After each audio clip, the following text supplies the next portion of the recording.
la última vez vimos la presencia de los ángeles en este gran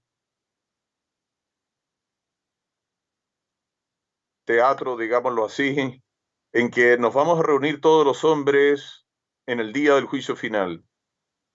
Los elegidos, los que se salvaron, estarán volando en los aires, haciéndole corte a nuestro Señor Jesucristo, que ha venido en gloria y majestad, acompañado justamente de aquellos que ya están en la gloria y de manera especialísima de aquellos que están con sus cuerpos glorificados, como el caso de la Santísima Virgen, que está a su derecha, y con los otros miembros de primer orden del gran tribunal de Jesucristo. San Juan Bautista, San José, los santos apóstoles, etc. Y por otra parte, hemos visto cómo los malos, los condenados, los que irán con sus cuerpos al fuego eterno, resucitados están, no han sido arrebatados, como es el caso de los elegidos, sino que están postrados, están bajo el peso de su material, de su cuerpo y de sus pecados en tierra. Y ante ese gran teatro, digámoslo así, en que están todos los actores del drama de la historia del mundo, vamos a estar los buenos y los malos, y van a estar los ángeles. Vimos que los ángeles, cómo van a participar de esa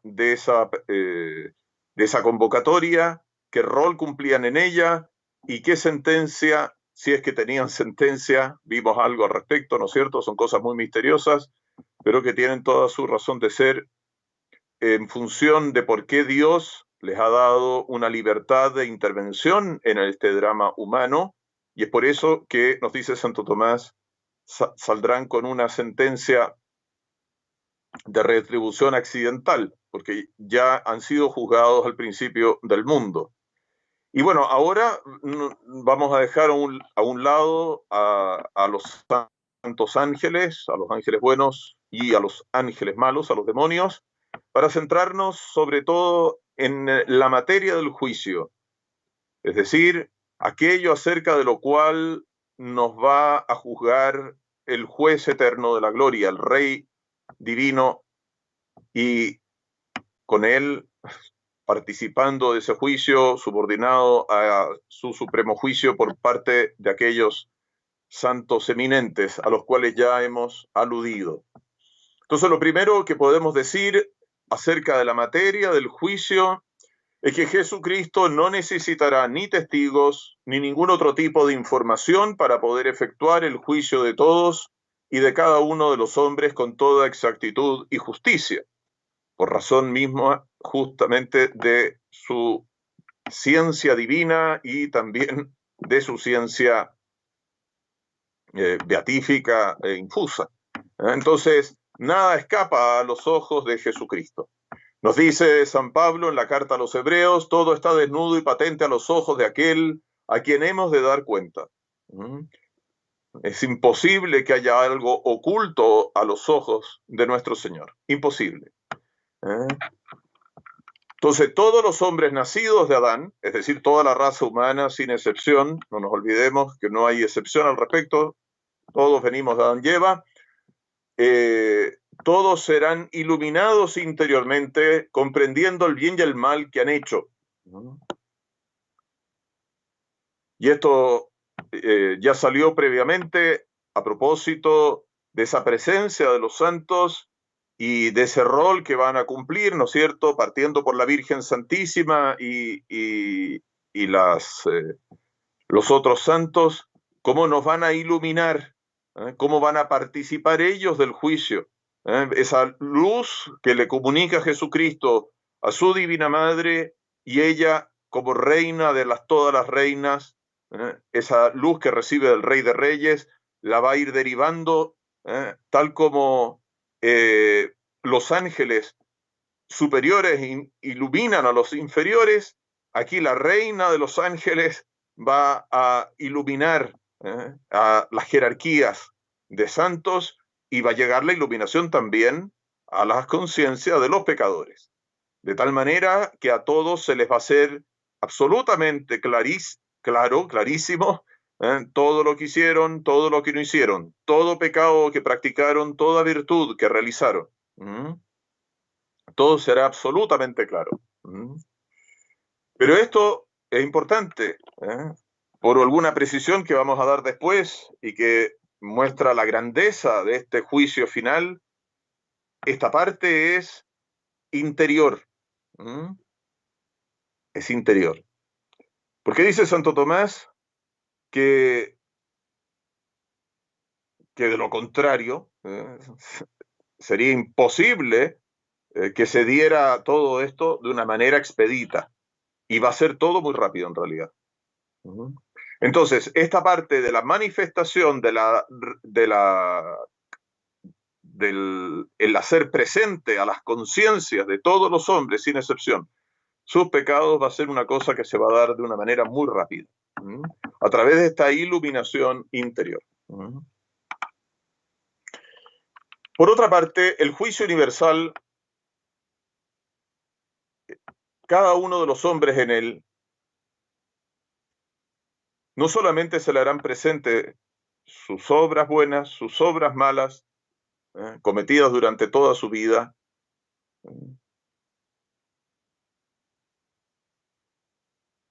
sino que todo aquello que ignorábamos, que se nos había olvidado. Se cuenta, el santo rey David pide perdón por los pecados ignorados. Claro, se entiende esta iluminación entonces. Dice Santo Tomás que esto va a llevar justamente a apreciar el pecado, a sopesar el pecado, no como lo juzgan los hombres, no como lo juzgamos mundanamente, una humanidad apartada de Dios y que le parece cosas de poca monta. No, eso antes era pecado, eso no, ahora hay que reconocer como un derecho humano básico, las aberraciones más inmundas. No, señor, los pecados aparecerán, se harán presentes, hasta los más ignorados, hasta los más renegados por la humanidad soberbia de estos tiempos, se harán presentes en toda su fealdad, porque serán presentes tal como Dios los ve, en toda la deformidad que tienen esos pecados. Es decir, en toda su verdad. Porque si la humanidad hoy en día reniega del pecado, porque si las leyes y las políticas y los negocios hoy en día consideran las cosas pecaminosas como normales, como aceptables, como modernas, es fruto del reinado del padre de la mentira, de Satanás, el padre de la mentira, como dice Jesús, porque es el que ha mentido desde el principio. Por eso hay un texto de San Bernardo de Claraval de mucho interés, creo, que nos permite hacernos una idea de esto. El Señor manifestará todas estas libertades que nos hemos dado y que nosotros hemos procurado disimularlas. Todos los desórdenes desconocidos, todos los proyectos de crimen en los que solo falló la ejecución. Claro, porque se cuenta no son solamente las obras exteriores, sino que también los pensamientos de maldad que han sido consentidos, los deseos de maldad que han sido consentidos. Entonces, estamos hablando de todo lo que es pecado, no solamente de las obras exteriores, de todos los artificios que se han disfrazado de virtud. Dense cuenta hoy en día cuántas veces se dice, por ejemplo, que un ateo es buena persona, es decir, es virtuoso. ¿Cómo no se va a salvar el ateo si es buena persona? ¿Acaso no pavimenta las calles para que en una población de escasos recursos los pobres tengan pavimento? ¿Cómo no va a ser buena persona? ¿Cómo no se va a salvar? Y bueno, sepan que eso no es caridad y sepan que eso delante de los ojos de Dios no es virtud sobrenatural. Por más que no sea una obra mala, pero no es sobrenatural. Y si hay un juicio universal, es justamente en función del premio sobrenatural, que es la vida eterna, gozando de la vida de Dios. Entonces, tenemos que tener las cosas puestas en su lugar, en el lugar que Dios les ha puesto, no los criterios mundanos con los cuales nos engañamos. Los pecados olvidados, los secretos borrados de la memoria, aparecerán, dice San Bernardo, de pronto como enemigos que se abalanzan en una emboscada.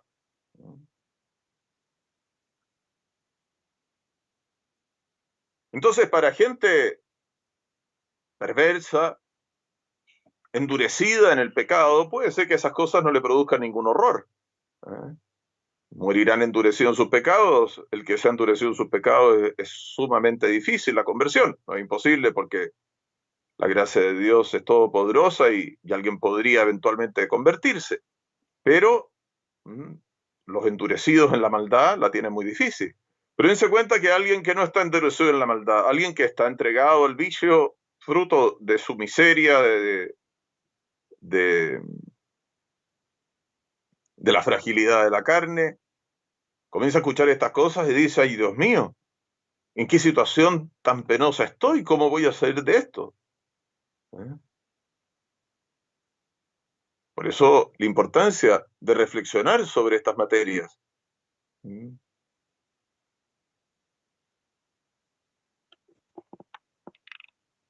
Entonces la luz de Dios nos mostrará con toda precisión todos los recovecos de la conciencia donde se ocultan los pecados cometidos durante el transcurso de nuestra vida, sean del orden que sean, con total transparencia. Pero no solamente eso, no es solamente eso, por algo estamos hablando del juicio universal, del juicio público de las naciones. Hasta ahora, hasta donde hemos llegado en este punto, podría ser el juicio particular. En el juicio particular el alma ha sido sentenciada, ha recibido la retribución, conociendo perfectamente todo lo que hizo, lo que no hizo. Pero aquí, dense cuenta, no nos olvidemos nunca, estamos ante un juicio público, solemne, el juicio general de la humanidad entera.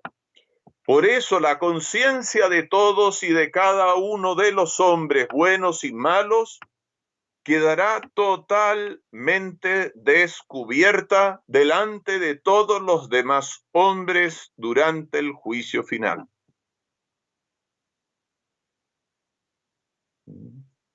Esto es algo impresionante y que será una vez más muestra de esta iluminación que va a dar Dios a través de la Virgen y esa luz que se va a ir derramando a través de las conciencias de todos, de tal manera de que se va a hacer presente lo que está en mi conciencia, se va a hacer presente para todo el mundo.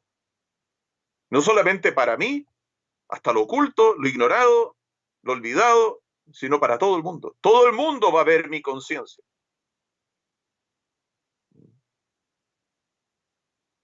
Se acabaron los secretos. En el libro de Daniel, capítulo 7, versículo 10, el juicio abrió sesión y se abrieron los libros. Mateo 10, 26, pues no hay nada encubierto que no haya de ser descubierto, ni oculto que no haya de saberse, dice San Mateo. En San Marcos 4, 22, pues nada hay oculto si no es para que sea manifestado. Nada ha sucedido en secreto, sino para que venga a ser descubierto. En San Lucas 8, 17, pues nada hay oculto que no quede manifiesto y nada secreto que no venga a ser conocido y descubierto. Son palabras de Jesucristo. En San Pablo, primera carta a los Corintios 4, 5, así que no juzguéis nada antes de tiempo, antes que venga el Señor. Él iluminará los secretos de las tinieblas y pondrá de manifiesto los designios de los corazones. Entonces recibirá cada cual del Señor la alabanza que le corresponda. La alabanza que le corresponde. Esto es importante por un aspecto que al cual vamos a aludir. En Apocalipsis, el Apocalipsis del apóstol San Juan, capítulo 20, versículo 12, y vi a los muertos, grandes y pequeños, de pie delante del trono. Fueron abiertos unos libros, y luego se abrió otro libro, que es el de la vida, y los muertos fueron juzgados según lo escrito en los libros, conforme a sus obras. A sus obras.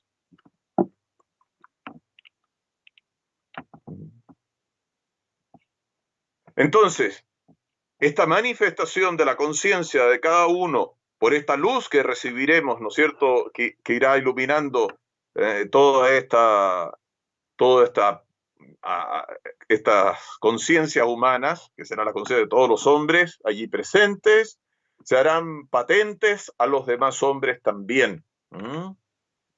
Y conforme a ese contenido que aparezca de cada conciencia será el juicio y se pronunciará la sentencia que en primer lugar, y sobre todas las cosas, como dijimos en su momento, ¿no es cierto?, cuando vimos el tema del juez, el juez en sentido propio, con palabras mayúsculas, es Jesucristo, se pronunciará la sentencia para que todos vean la rectitud de la justicia divina.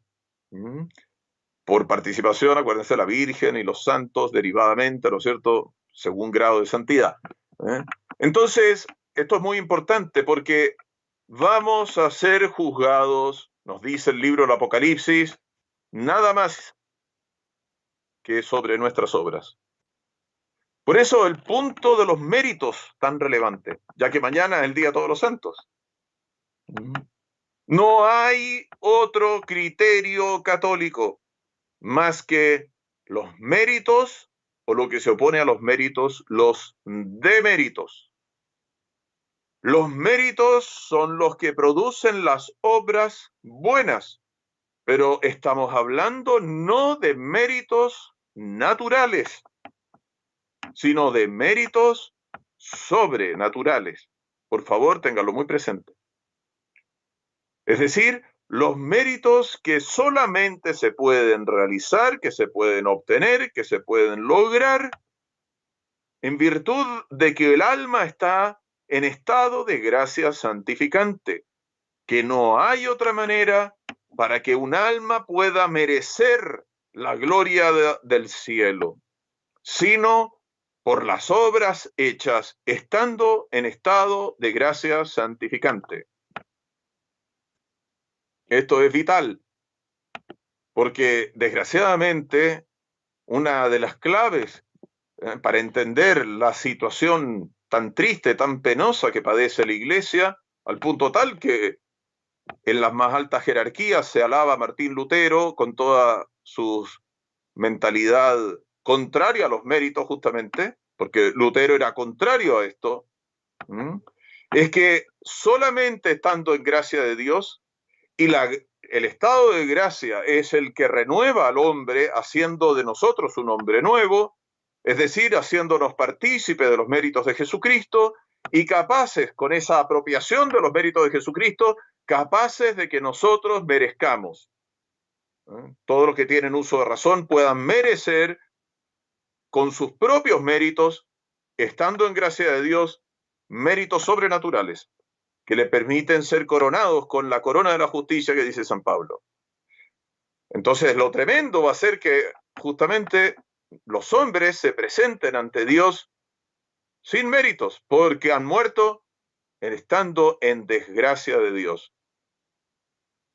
Entonces, allí se dan cuenta, no hay posibilidad ninguna de salvación para el que murió en desgracia de Dios. Porque incluso si hubiera estado en estado de gracia en algún momento de su vida o en buena parte de su vida, pero muriendo en desgracia de Dios, todas las obras buenas que hizo, las perdió. Todas las obras buenas hechas en gracia de Dios no le valieron para el cielo. ¿Por qué? Porque murió en desgracia de Dios. En cambio, el que murió en gracia de Dios, si si hubiera estado un tiempo en pecado mortal, había perdido las obras buenas hechas en gracia de Dios, pero las recuperó confesándose arrepentido debidamente, muriendo en gracia de Dios con una buena confesión, ha recuperado todas las obras hechas en gracia de Dios. De allí la distinción de 4 géneros de obras. Las obras vivas son las obras que hacemos en gracia de Dios, son las obras que nos permiten la vida eterna, por eso se llaman vivas. Obras mortificadas son las obras que perdemos. El que estaba en gracia de Dios comete un pecado mortal, pierde todas las obras vivas y que pasaron a ser mortificadas. Si muriese así, se va al infierno y sus obras vivas no sirvieron para el cielo. Pero tengan presente, esto es algo muy bonito. Confesado, arrepentido, recupera esas obras vivas que había tenido estando en gracia de Dios. Se llaman obras vivificadas. Y muere con esas obras vivificadas porque se arrepintió y se confesó. Y murió en gracia de Dios. Entonces las obras vivas que habían pasado a ser mortificadas pasaron a ser vivificadas porque recuperó la gracia. Eso sí, las obras muertas, que son las obras buenas naturales, pero que no se hicieron en gracia de Dios, porque no se estaba en gracia de Dios, esas no merecieron la gloria eterna. Ténganlo presente estas distinciones, porque vamos a ser juzgados según nuestras obras. Entonces es importante. Y es importante, si estás en desgracia de Dios, es algo que nos puede ocurrir, fruto de la fragilidad humana, a confesarse, porque todas las obras buenas que habían hecho en gracia de Dios las tienen perdidas en este momento. Recupérenlas para que pasen a ser vivificadas, para que nos merezcan la gloria del cielo. Es decir, recuperamos los méritos perdidos de las obras buenas confesándome arrepentido. Y ahora las nuevas obras buenas que haga me valen para el cielo. ¿Por qué? Porque volví a estar en gracia de Dios. Espero que quede claro esto, porque es un tema muy bonito y muy, muy importante. Y hago un pequeño paréntesis. ¿Y qué pasa con las obras muertas buenas, Padre? No merecen el cielo, no. Lo que no quiere decir, siendo buenas, obras buenas, que no sirvan absolutamente para nada. Porque si son buenas, naturalmente buenas y hechas, movidos por las gracias actuales, con las cuales Dios me llama al arrepentimiento, porque Dios, con sus gracias actuales, persigue amorosamente al pecador para que vuelva al redil, para que se confiese, para que recupere las obras vivas que había perdido, que se le han mortificado, para que las vuelva a tener vivificadas.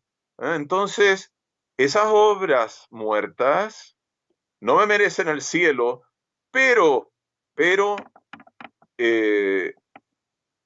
son un clamor para el cielo, al corazón de Dios, al corazón de la Virgen, pidiendo misericordia. Entonces, no quiere decir que no sirvan para nada, pero no merecen el cielo. Pero sí sirven como fidelidad a las gracias actuales para alcanzar del cielo misericordia. Y es por eso la importancia del ayuno, la oración y la limosna del pobre pecador, que no está arrepentido, pero sabe que muriéndose así se va al infierno. Voy a ayunar, voy a hacer limosna y voy a rezar pidiéndole al cielo misericordia, pidiéndole a la Madre de todas las misericordias, a la Virgen Santísima misericordia, pidiéndole a la corte celestial misericordia.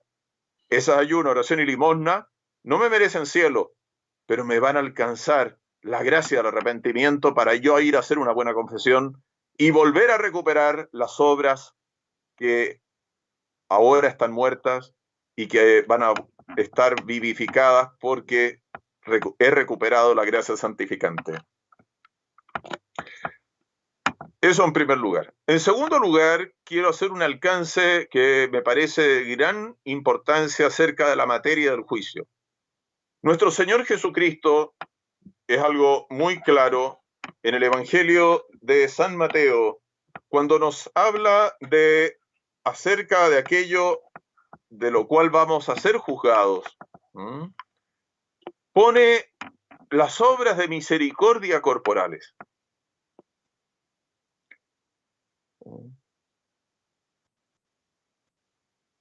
En el capítulo 25 de San Juan, pone las obras de misericordia corporales. Entonces, esto es muy importante. ¿Por qué nuestro Señor Jesucristo pone esas obras como materia del juicio? Bueno, todos los santos, todos los doctores y las mismas sagradas escrituras y la tradición sagrada de la Iglesia nos dicen que por un motivo pedagógico, entre otras cosas, por lo que les acabo de decir, porque las obras de misericordia, que una manera de llamarlas es justamente limosna, son una manera muy poderosa de alcanzar misericordia de Dios, porque el que no tenga misericordia con el prójimo no será juzgado con misericordia. El que ha sido inmisericordia con su prójimo será juzgado sin misericordia por Dios, en primer lugar. Por otra parte, nos dicen los santos doctores, porque son cosas a las cuales solemos darle, con fácilmente nos justificamos y decimos, no tengo por qué, no me siento obligado, etc. Y es verdad, son obras de misericordia, no obligan en principio en justicia, salvo en situaciones particulares, pero hay una obligación de caridad. Entonces hay que tener cuidado de que no darles la importancia que tienen. Y por otra parte, nos dicen las Sagradas Escrituras que seremos juzgados según todas nuestras acciones. Es decir, cuando Jesús nuestro Señor habla de las obras de misericordia, por ejemplo, ¿no es cierto? No me diste de beber, no me diste de comer, no me abrigaste, no me visitaste cuando estaba preso, etcétera. No está haciendo un catálogo exhaustivo de todas las obras, sino poniendo como ejemplo las obras de misericordia.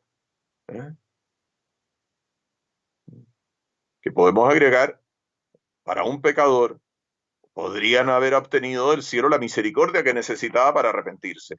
Entonces esto es muy importante porque hoy en día la teología de la liberación, el modernismo, que está tan extendido confundiendo al pueblo cristiano, es muy común que se repita que seremos juzgados solamente sobre las obras de misericordia. Y por lo tanto, en esta comprensión falsa de las obras de misericordia, no importaría que uno esté en gracia de Dios, no importaría que uno tuviera la fe verdadera o no la tuviera, lo que es falsísimo, porque el que no tiene fe es imposible que agrade a Dios, es imposible que se pueda salvar. El que no está en gracia de Dios, si permanece así hasta la muerte, no se puede salvar, por más obras de misericordia que tuviera. Entonces esto es muy importante.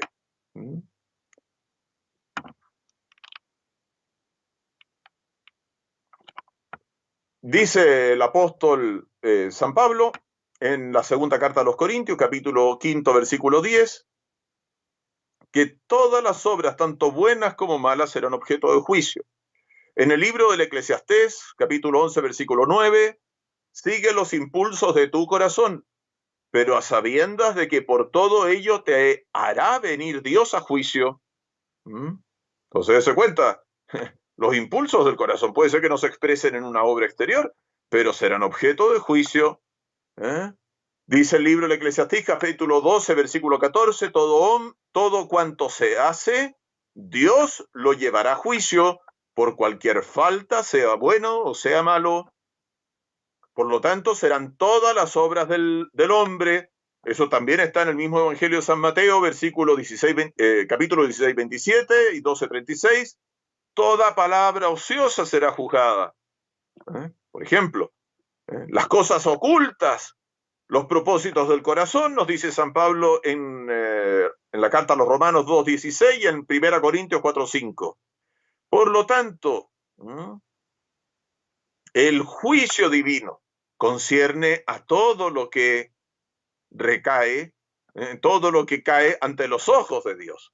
No lo que cae ante los ojos de los hombres. Si los hombres vamos a estar presentes y lo vamos a ver, va a ser a consecuencia de esa iluminación de Dios que vamos a recibir de lo alto. En cuanto a los doctores de la iglesia, a los santos padres, por ejemplo, San Jerónimo dice, las conciencias y las obras de cada uno, tanto las buenas como las malas, se manifestarán a todos. Y, por ejemplo, el caso de los pensamientos, porque no se suele tener presente esto para el juicio final. Pero dense cuenta que el juicio final, lo hemos dicho en otras ocasiones, es una ratificación del juicio particular. En el juicio particular alguien podría haber sido condenado por pecar de malos pensamientos. ¿Se entienden? Cosas graves. Contraria a la caridad, por ejemplo, o contrario a la santa pureza, y bueno, por esos malos pensamientos de los cuales murió sin arrepentirse en algo grave, alguien puede ser condenado en el juicio particular. Bueno, eso va a ser ratificado en el juicio final. Y se va a hacer patente ante los ojos de todos los hombres, por ejemplo, que esos malos pensamientos, cómo tuvieron consecuencias en el comportamiento de esa persona. Porque se hará todo patente. Se mostrará la conexión de todos los pecados. ¿Cómo se hará la conexión? Se mostrará como todas las virtudes. Entonces, si los mismos pensamientos se van a hacer patentes en el juicio final, es por su relevancia. Claro, no puede ser de otra manera, ¿no es cierto? Si los pensamientos malos te pueden llevar al infierno, tienen que tener consecuencias en nuestra vida y en la vida de los demás, que quizás tienen que tener consecuencias en nuestra vida y en la vida de los demás, que quizás no se enteran en este mundo, pero ¿por qué llevan a que se cometan otros pecados? Como los pensamientos buenos también, ¿no? Pensar cosas buenas es para glorificar a Dios, es para hacer méritos delante de los ojos de la Santísima Trinidad. Entonces, de los pensamientos, por ejemplo, pasemos a las acciones, ya aludimos, a un punto muy importante, las omisiones. Si seremos juzgados acerca de nuestras omisiones, y hay que entender bien esto de las omisiones, dice el apóstol Santiago, capítulo 6, comete pecado. Entonces, ¿a qué se refieren esas omisiones? A las omisiones de aquellas cosas que estamos obligados a hacer. A veces la gente se enreda un poco en esto, pero por ejemplo, ¿no? Las veces que no fui a misa, es un pecado de omisión. ¿Se dan cuenta por qué es obligatorio ir a misa los domingos? A veces les aludía al caso de las obras de misericordia, que muchas veces no nos obligan en justicia, pero pueden obligarnos en caridad. Pueden ser obras de consejo, y si es consejo, en principio, no voy a entrar en derivaciones al respecto, pero en principio, digamos, una obra de consejo, bueno, no es un mandamiento. Entonces, en principio, no seremos juzgados acerca de lo que era algo aconsejado. En principio. Estas obras, esta materia acerca de la cual recaerá el juicio, incluso ya borradas por la penitencia, se van a poner de manifiesto en el juicio. ¿Por qué? Porque dicen los santos, han habido algunas opiniones de algunos que acerca de los pecados perdonados, como que eso se ocultaría. Pero el punto es que hay que entender bien este aspecto, digamos, que nos puede producir alguna confusión. ¿Por qué las obras borradas mediante la penitencia se van a poner de manifiesto en el juicio? Para que resplandezca mejor aquella penitencia y la misericordia de Dios, puesto que por otra parte estos pecados a los que los cometieron ya no les causarán ningún rubor. A la Magdalena, por ejemplo, a Santa María Magdalena, una de las santas más encumbradas en la gloria del paraíso. Algunos dicen, con mucho fundamento, han habido ahí regulaciones particulares, qué sé yo, que después de la Virgen Santísima y de Santa Ana, digámoslo así, imagínense la gloria que tiene en el paraíso. Para ella, los pecados sumamente vergonzosos que cometió no van a ser objeto de, de, de esta pena horrorosa, digamos, que aquí en esta vida nos podría producir el que supieran los pecados de los cuales con dificultad y con mucha misericordia de Dios y de la Virgen logramos compensar bien. ¿Se dan cuenta? Para Santa María Magdalena va a ser una gran oportunidad para mostrar la grandeza de las misericordias de Dios y de cómo ella reparó su vida penitente viviendo allí en la cueva en Marsella, dedicada a la oración, a los ayunos, etc. ¿Se dan cuenta?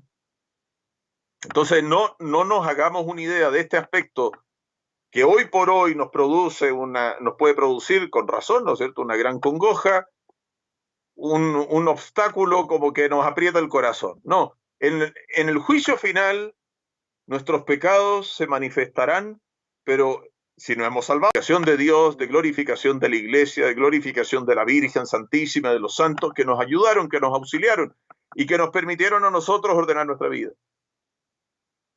Entonces, esto es muy importante para entender el gran cuadro del juicio final. Esto es importante porque todos los actos meritorios o demeritorios que son merecedores de castigo van teniendo efectos no solamente en nuestra vida, sino en la vida de los demás.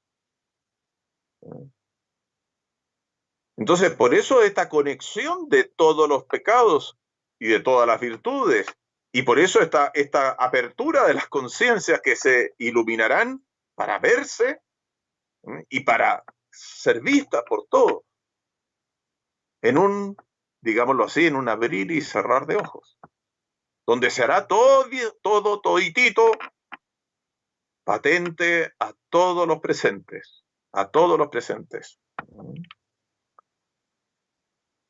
De allí que la sentencia que vaya a dictar nuestro Señor será objeto del reconocimiento por parte de todos de su soberana justicia. Y es por eso que uno de los motivos, y esto muy importante para recordarlo en estos tiempos de falsa misericordia, que la justicia de nuestro Señor Jesucristo será glorificada en este juicio final. Qué justa será la sentencia que dará el Rey eterno de la gloria. Su sentencia respecto a cada uno de nosotros, respecto a cada uno de nuestros seres queridos, respecto a cada uno de los gobernantes, de los que habían sido gobernantes, de los que habían sido papas, obispos, ex sacerdotes, etc. La sentencia de todos los pueblos y de toda la raza humana. Nadie chistará para decir que esto no es justo, que esto no corresponde. Para todos será patente, evidente, indiscutible la infinita justicia de nuestro Señor. Y es por eso lo que decíamos cuando aludimos, ¿se acuerdan? A la Virgen Santísima como jueza, participando como jueza de la potestad judicial de Jesucristo, y de los otros santos y de los apóstoles como jueces del universo. Porque ellos van a adherir absolutamente a esta sentencia, así como han participado iluminando las conciencias por esta derivación de la luz que va a ser patente de los pecados y las virtudes, así también ellos van a adherir a esta sentencia que va a dar nuestro Señor.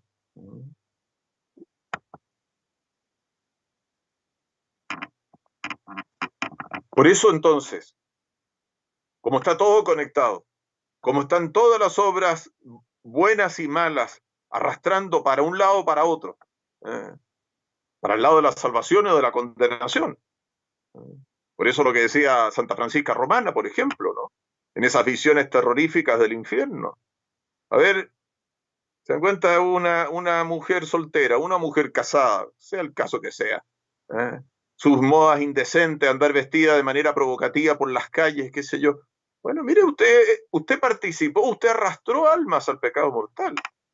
Son cosas que hoy en día se las toman, pero ¿cómo va a ser que cada uno responda por sí mismo? Sí, pero mire, usted responde por sí misma a lo que está haciendo. Y responde también de las conciencias, que ellos responderán por haber pecado, pero usted responderá por haberlos arrastrado al pecado. Dese cuenta el que ha corrompido a un niño, el que lo ha escandalizado, el que le ha enseñado la maldad, quitándole la inocencia.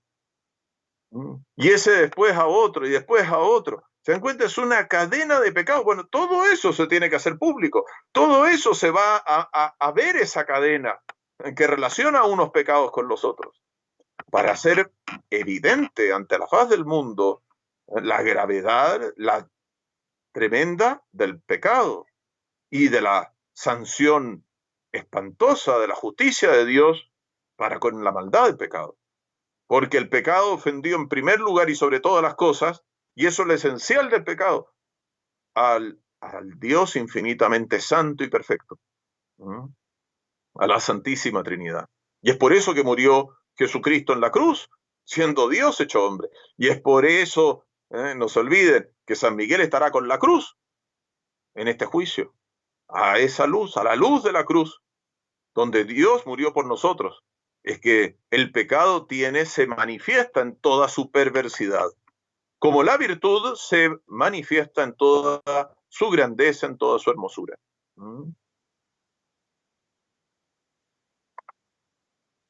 Entonces, como dice un autor de manera muy bonita, para que lo tengan presente, para los santos que en su momento fueron pecadores y se salvaron por hacerse penitentes, dejando el pecado, sus pecados se darán a conocer como heridas curadas, como heridas curadas. ¿Y cómo se curaron las heridas? Por la penitencia. Por eso la importancia del ayuno, la oración y la limosna, se los reitero. Va a resplandecer entonces la virtud de la penitencia que hizo el pecador arrepentido, haciendo que dejara de ser pecador. Y va a resplandecer la misericordia de Dios, que se va a hacer patente junto con su justicia. Las dos cosas, no se olviden, las dos cosas.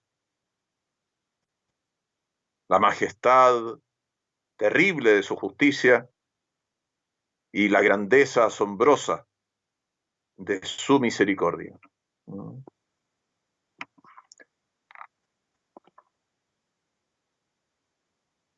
Por eso los pecados de los santos que pecaron, no todos los santos han pecado, la mayoría de los santos son penitentes, pero hay un grupo destacado de santos que guardaron la inocencia. Y por supuesto, la reina de todos los santos, obviamente, que no tiene ningún pecado. Pero los pecados de los santos serán entonces un motivo de gloria. No se olviden entonces estos alcances, y aquí se manifiesta entonces que los libros que se van a abrir, según una de los textos, de las alusiones que hace nuestro Señor, van a ser justamente las conciencias que van a poder ser leídas por todos los presentes. Los malos también podrán ver las acciones buenas que hicieron. Claro, no es solamente que los buenos se les van a ver las acciones malas que los pobres habían incurrido y que, a Dios gracias, arrepentidos confesaron, sino que los malos podrán ver las obras buenas que hicieron y que a causa de su maldad, por sus pecados, las obras buenas hechas en gracia, por ejemplo, no les permitieron alcanzar la gloria porque las perdieron. Se convirtieron en mortificadas y no recuperaron esas obras que habían sido meritorias de la gloria cuando las habían realizado. Entonces, esas obras que habían hecho en gracia de Dios y que perdieron, serán también objeto del juicio. ¿Por qué? Porque serán objeto de dolor para los pecadores que no se arrepintieron. Porque se darán cuenta, podrían haberse salvado, evidentemente. No lo olviden jamás, porque el que se condena exclusivamente por su culpa. Y nada más que por su culpa. Exclusivamente por su culpa. Por mi culpa, por mi culpa, por mi gravísima culpa. Porque no hay nadie predestinado al infierno si no es por sus malas obras, de las cuales no se ha querido arrepentir, porque Dios a todos los hombres les ha dado al menos, al muy menos, una oportunidad de arrepentirse y de salvarse.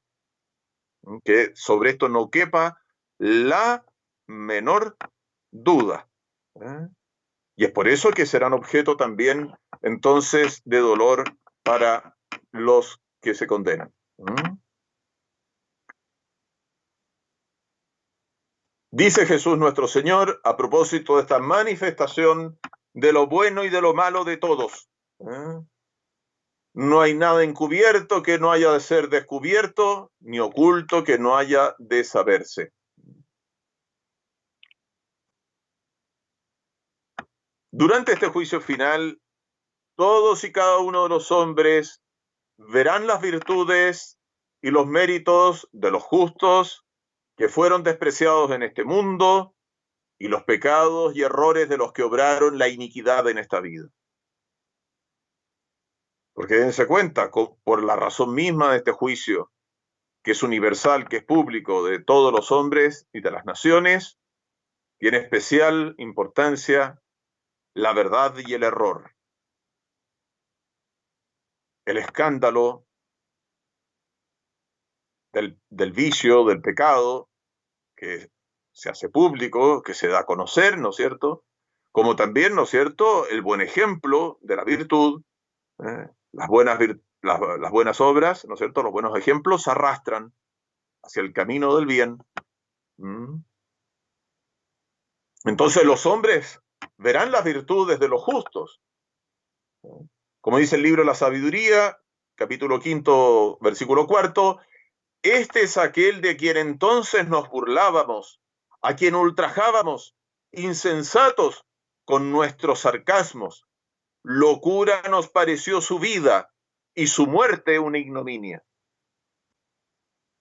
Dense cuenta San Antonio Abad, el santo patrono de los animales, San Antonio Abad. Ahí en enero se bendicen los animalitos. ¿Cuántos habrán burlado por este varón de Dios que se fue a vivir al desierto?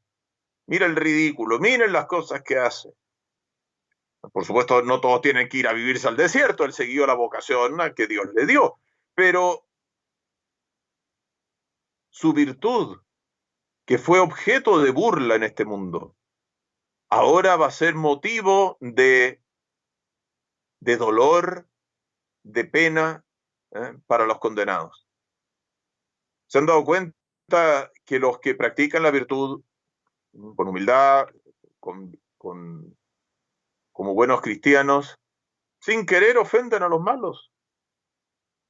Es impresionante cómo les molesta a los viciosos, a los corruptos, ver almas puras, almas buenas, almas que se esfuerzan por vivir cristianamente. Les molesta su presencia. Es impresionante. Y hoy en día esto se está haciendo muy patente, ¿no? Con toda la campaña de odio hacia la fe. Entonces, en el juicio final, esto será objeto de penalidad para los malos, porque la virtud ahora, eso que les molestaba aquí en la tierra, los atormentará en el juicio final. ¿Mm?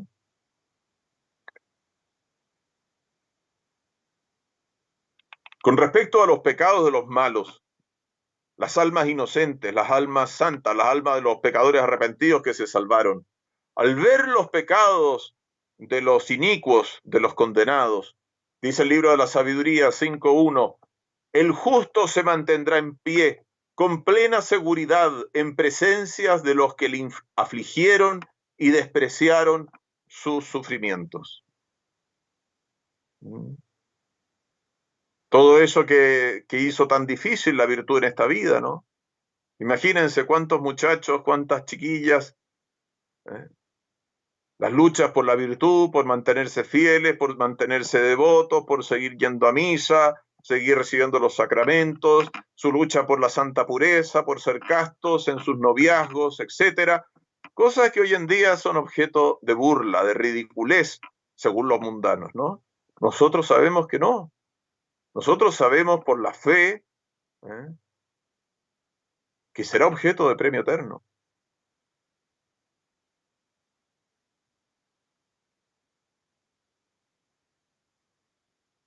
Y los que siguieron el mundo, los que siguieron los vicios de lo que hace todo el mundo, si al fin y al cabo todo el mundo lo hace justificándose, qué triste será, van a ver, y por seguirlos a ellos me condené, me perdí.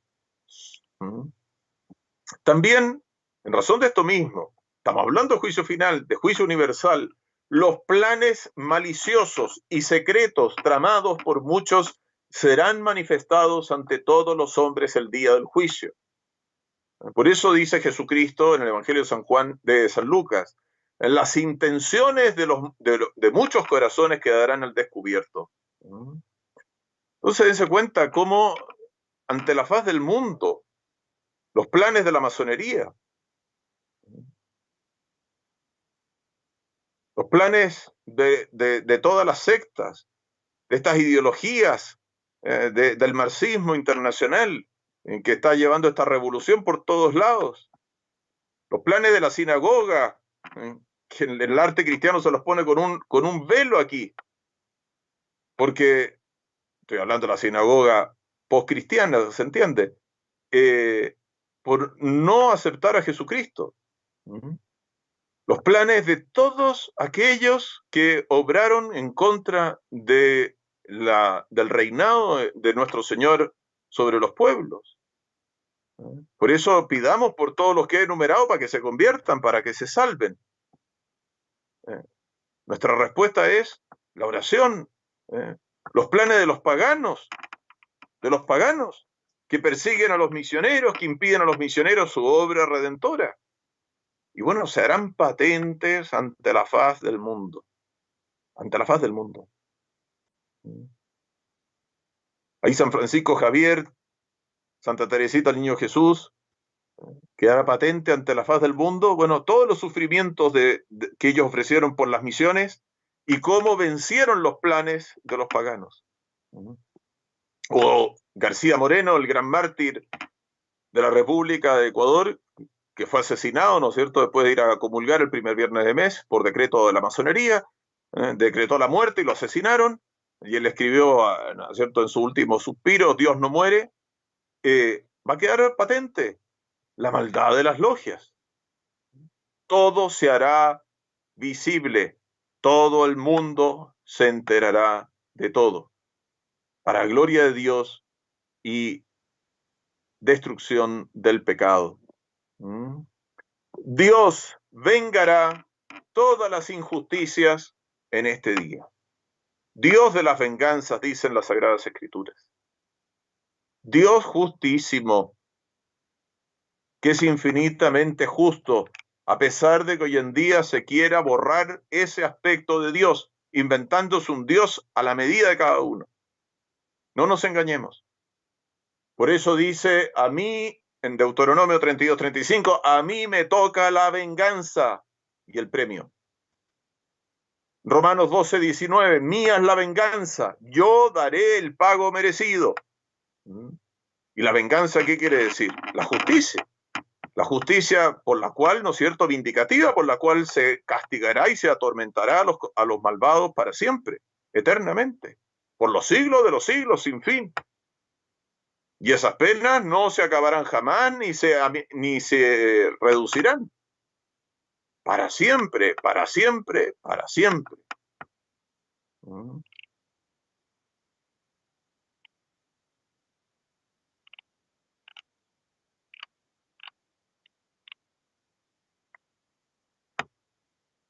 Y por otra parte, para siempre, para siempre, para siempre, la felicidad del paraíso. Dense cuenta, un varón de Dios, murió con fama de santo, que de no haberse arrepentido, se habría condenado. Era un borracho empedernido, pasó años viviendo entregado al vicio, perdiendo todo por el vicio. Matt Talbot, su vida es impresionante. Cómo hizo sufrir a su madre con sus borracheras. Y bueno, en el juicio, cuando sea destruido este pecado del alcoholismo que perdió tantas almas, ¿no?, destruyó tantas familias, resulta que el arrepentimiento de Matt Talbot, la contrición de Matt Talbot, la penitencia de Matt Talbot, y fue sumamente penitente por este pecado tan triste, tan feo, va a ser verdaderamente maravillosa. Se revelará la seriedad de la contrición, el rigor de la penitencia con que cada uno lavó sus pecados, y será objeto de su elogio. Hoy en día hemos perdido el sentido de la penitencia. Se cuenta cuando uno lee la vida de los santos, qué manera de hacer penitencia, qué manera de no perdonarse a sí mismos, porque querían con todo afán, ¿no es cierto?, purificarse de su maldad, purificarse de aquello que les había dejado proclives a algún vicio, algún desorden. Y también el auxilio, ¿no es cierto?, de la Iglesia y de los méritos de los santos que nos traen las santas indulgencias. Entonces, el afán de los santos de ganar indulgencias, justamente para estar totalmente puros, purísimos, para imitar a la Inmaculada. Entonces, esto es muy bonito y manifiesta la grandeza del porqué, la razón de ser de que se dé a conocer a los hombres aquello que nos podría haber llevado al infierno y que de hecho nos permitió llegar al cielo gracias al arrepentimiento y a los méritos de la penitencia. Por lo tanto, no es un mérito cualquiera. No es un mérito cualquiera el mérito de Santa María Magdalena, ni el mérito de Matt Talbot, que les decía, y de tantos otros penitentes que tuvieron pecados tan grandes. Entre ellos hay santos que están en los altares. El beato Pedro Dominico, imagínense, asesino, había asesinado, y se convirtió en un santo extraordinario. Pero claro, evidentemente con una penitencia extraordinaria también. Entonces, a los ojos divinos es altamente valioso que alguien tenga la valentía de mirar de frente los propios defectos y corregirlos. Arrancar de sí un defecto duele más que arrancarse un brazo. Y solo se consigue con un auxilio especial de la gracia que Dios no niega a quien se lo pide. Por eso, lean vidas de penitentes. Santa Margarita de Cortona, por ejemplo. Imagínense, no una pecadora cualquiera. Fue una pecadora verdaderamente grande. Y qué manera de hacer penitencia. Tanto que poco menos que después de Santa María Magdalena se la pone a ella como modelo, por ejemplo, de mujer arrepentida. Así el mérito de la penitencia cubre el demérito del pecado. Y donde abundó el delito, dice San Pablo a los romanos, sobreabundó la gracia. Entonces, no solamente se revelará la grandeza de la penitencia, sino será objeto de acción de gracias de parte de todos esos pecadores arrepentidos. El haber alcanzado la misericordia de Dios va a ser objeto de acción de gracias a nuestro Señor, a la Santísima Virgen, a todos los santos, a los ángeles de la guarda que auxiliaron y que alcanzaron la gracia del arrepentimiento para ese pecador arrepentido. Como decía alguien, ¿no? Aquellos que se salvan, en buena medida, son como una procesión de cojos y medio aturdidos, porque los más que se salvan están con esa penitencia. Pero por eso la importancia de que sea verdadera penitencia.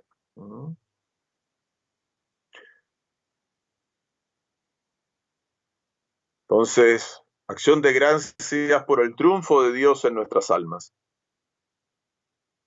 Y dense cuenta la importancia también del juicio final en relación a estos pecados, de manera especial, los pecados que hacen presente todo lo referente a la vida social y colectiva.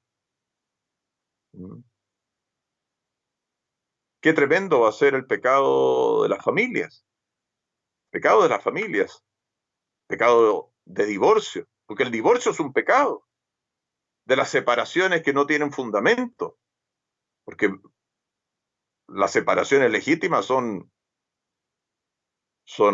una excepción, no la regla como ocurre hoy en día.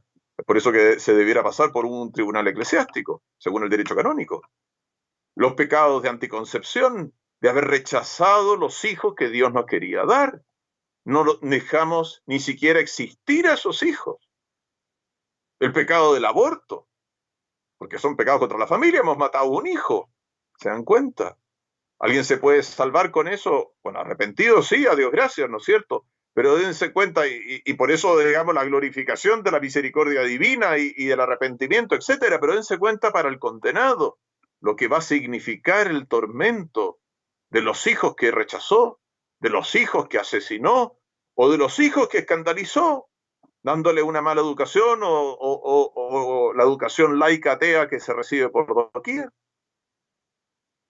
¡Qué de pecados tremendos!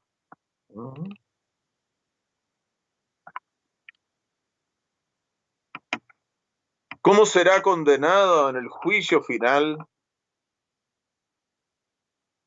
la democracia liberal, el liberalismo democrático, con el cual los hemos justificado todos los pecados hoy en día? Porque la democracia como tal, ¿no es cierto?, es una forma de gobierno que puede ser legítima, pero siempre y cuando esté dentro del marco de la vida cristiana, de los 10 mandamientos. Pero no esta democracia atea que justifica y que por el voto aprueba cualquier cosa con tal de que tenga mayoría o que lo imponga la ONU. Será condenada solemnemente la democracia liberal, como todas las tiranías, por supuesto, ¿no? Pero es una tiranía la democracia liberal. Será un curso de historia el juicio final. Será condenado pública y solemnemente la Revolución Francesa, la Revolución Comunista, como la Revolución Protestante.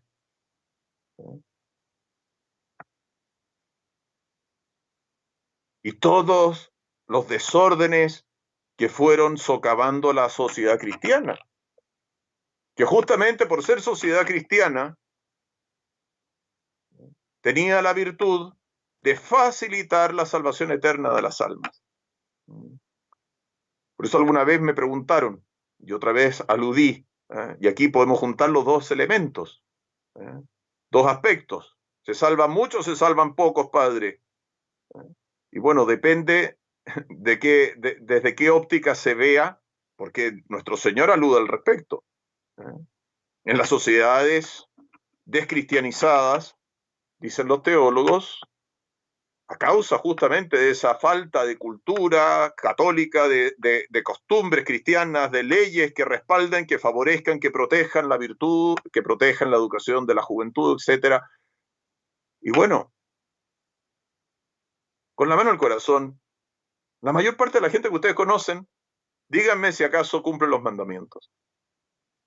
Díganme si acaso intentan cumplir los mandamientos. En Chile lo único que ve uno es que la mayoría de la gente vive ajena a toda ley divina. Y vamos a pretender más encima que se salvan. Si se mueren así, se condenarán. La mayoría. Yo no se lo deseo, obviamente, y trabajo para que se salven. Pero esto no es una cosa exclusiva de Chile, es una cosa que se va en todas las sociedades, salvo donde hay una sociedad cristiana, donde es todo al revés.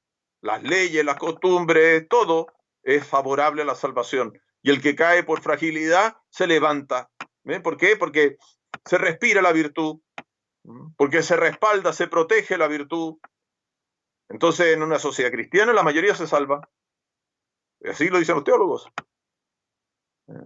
¿Son malos que se salvan o que se condenan, padre? Depende en relación a qué cálculos hagamos, pero en el juicio quedará patente. ¿Por qué? Porque los ángeles estarán los ángeles buenos. Son más los ángeles buenos que los ángeles malos. ¿Se dan cuenta?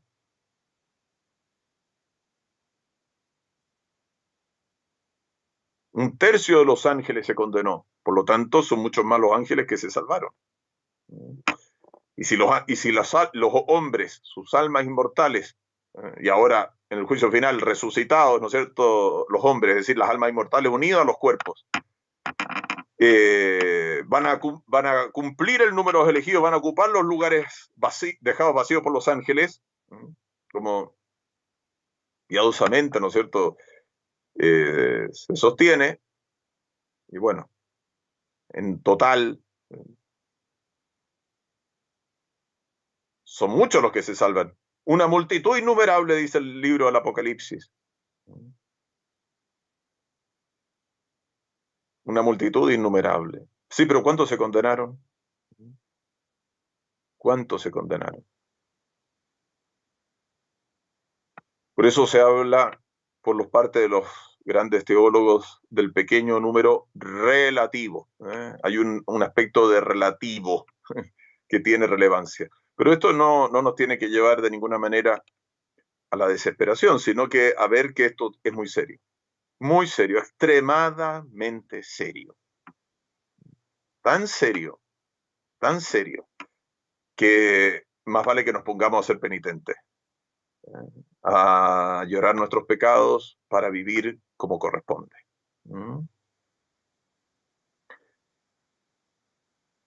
Entonces, lleguemos hasta aquí por hoy día. Y el próximo sábado vamos a ver la sentencia. Y ahí creo que terminamos.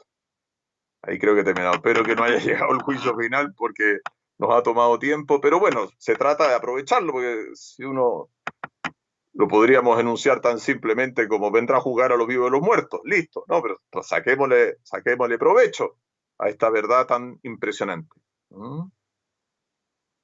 Y que ha sido objeto de tanta reflexión, de tanta meditación por los santos y a tantos pecadores.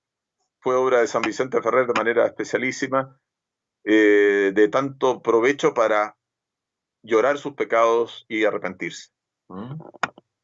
Este punto que un pequeño broche de oro animándonos a ser misericordiosos, porque siendo misericordiosos alcanzaremos misericordia. Por algo al penitente, al pecador arrepentido o al pecador que no está arrepentido se le dice que practique las obras de misericordia.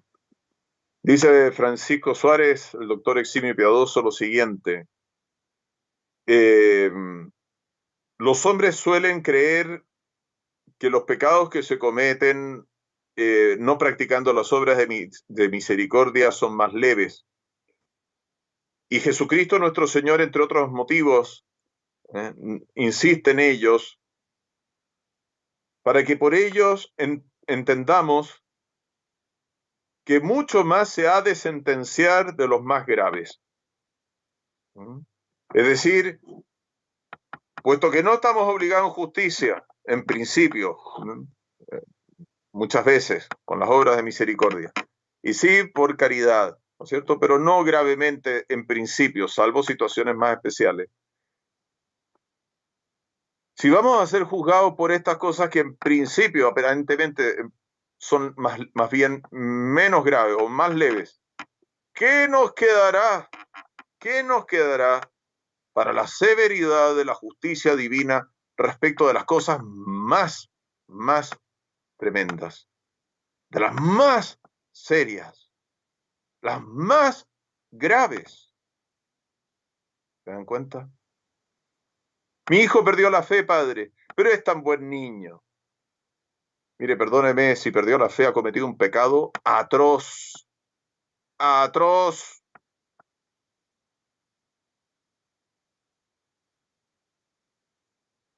Que mi padre se metió en una secta, ha cometido un pecado atroz, son pecados muchísimo más graves. Los pecados que van contra el primer mandamiento. No que conozco a alguien ateo que no sé qué, atroz, son pecados atroces. No son pecados menores. Directamente contra Dios. Directamente contra Dios. En el nombre del Padre, y del Hijo, y del Espíritu Santo. Amén. Dios te salve María, llena eres de gracia, el Señor es contigo. Bendita tú eres entre todas las mujeres, y bendito es el fruto de tu vientre Jesús. Santa María, Madre de Dios, ruega por nosotros pecadores, ahora y en la hora de nuestra muerte. Amén. Gloria al Padre, y al Hijo, y al Espíritu Santo, como era en el principio, ahora y siempre, por los siglos de los siglos. Amén. San Vicente Ferrer, ruega por nosotros.